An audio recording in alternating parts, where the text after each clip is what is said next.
Thank you for joining us for the celebration of Knoxville's 220th birthday.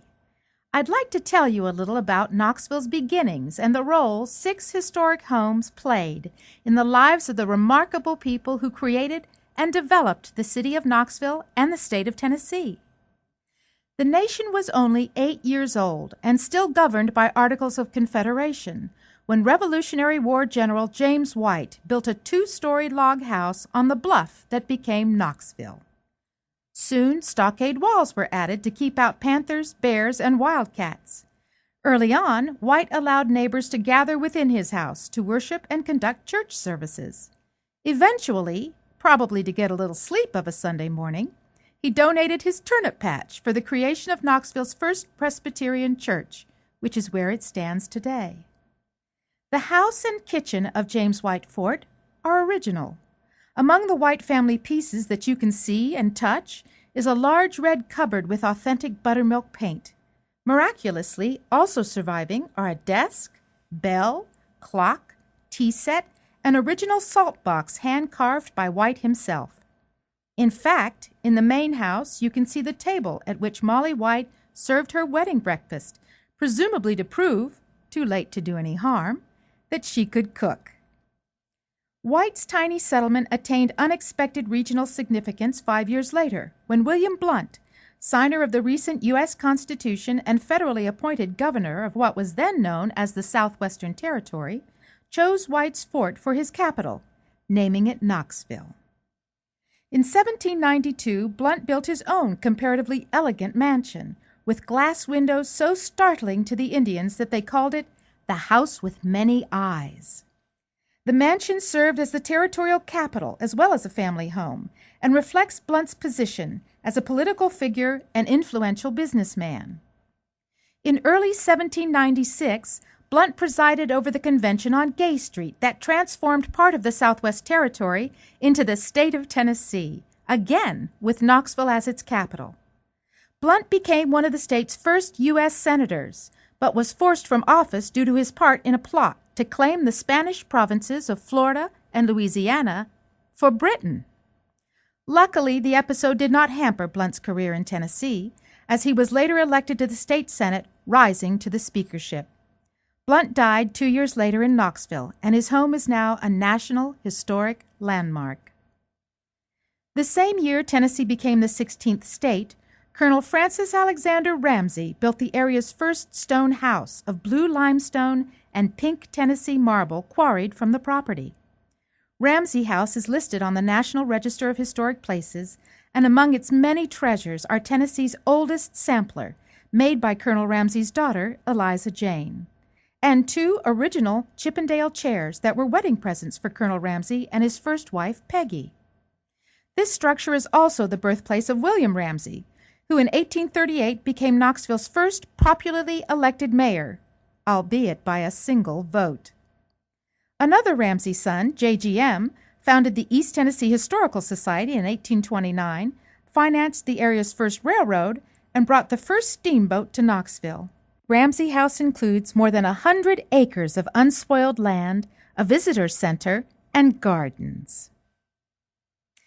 Popular Revolutionary War hero John Sevier established residence in Knoxville in 1800. His farm laid across the unbridged river a few miles south of town at a place Sevier called Marble Springs. Located on a scenic 35-acre portion of the original farm, the main cabin still stands today on the site where it was first constructed. Marble Springs is home to 6 additional structures that give visitors an historically responsible glimpse into the 18th century life. Here you can see artifacts and several original furnishings belonging to the Sevier family. Due to his distinguished military acumen, John Sevier was viewed as a protector of the people, overseer of treaties with the Cherokee, and provider of stability during the transition from the state of Franklin to the state of Tennessee. While in residence at Marble Springs, Sevier was elected and served 6 terms as Tennessee's first governor. Sevier lived at the farm, also listed on the National Register of Historic Places, until his death in 1815. Despite the War of 1812 and the doldrums that followed, some enterprising farmers and other Knoxville businessmen thrived. Among them was Drury Payne Armstrong. In 1834, just as the river was beginning to see significant traffic, Armstrong built his brick home, Crescent Bend, on a prominent setting overlooking the Tennessee, just west of what is now downtown Knoxville. In the 1850s, Armstrong's son Robert built his own residence, Bleak House, some 500 yards to the west. During the Civil War, Crescent Bend was used by both the Union and Confederate armies. Union Brigadier General William Sanders was mortally wounded at Crescent Bend, and it is believed that the sniper who shot him was in the tower at Bleak House. The Union Army then changed the name of its main fortification in Knoxville to Fort Sanders in his honor. The Armstrong Lockett House at Crescent Bend contains extensive antique art and furniture, as well as an outstanding American and English silver collection dating back to the 16th century. Several museum items are original to the house and were owned by Armstrong, including, burglars take note, his 12-gauge, double-barrel, percussion cap, muzzle-load shotgun.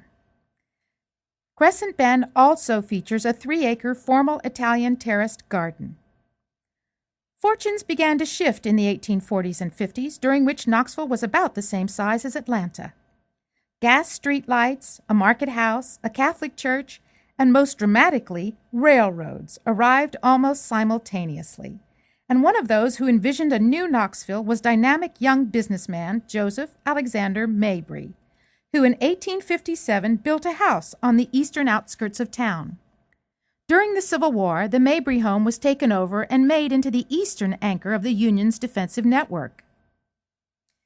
When the war ended, the Mabrys regained control of their home, but suffered financial and personal losses, with the violent and untimely deaths of son Willie in a brawl on Christmas Eve in 1881, and the October 1882 shooting of Joseph Alexander Mabry and his son Joseph III in a gunfight in the middle of Gay Street over a bad land deal. Just 3 months after her father's death, Alice Mabry married Rush Strong Hazen and raised 3 daughters on Mabry Hill. The youngest, Evelyn, died at age 88 in 1987, the property's last resident. Although never married, Evelyn did not live an uneventful life, as those of you who have read the book The Seduction of Miss Evelyn Hazen can attest. Her home now also enjoys a spot on the National Historic Register and showcases one of the largest original family collections in America, containing original china, silver, crystal, and antique furnishings. These 6 historic homes of Knoxville are important assets to our city. The fact that they survive at all in the 21st century should provide a deep source of civic pride. All operate under the auspices of independent boards of volunteer directors, who along with 1 or 2 administrators must raise the money and support to protect the homes from the unceasing ravages of time. Marble Springs alone receives a modest line-item stipend, and that from the state of Tennessee. Each home hosts many community and educational events throughout the year, the details of which can be found at www.hhknoxville.org. These fragile and irreplaceable historic homes need and are deserving of your support, and we thank you for it.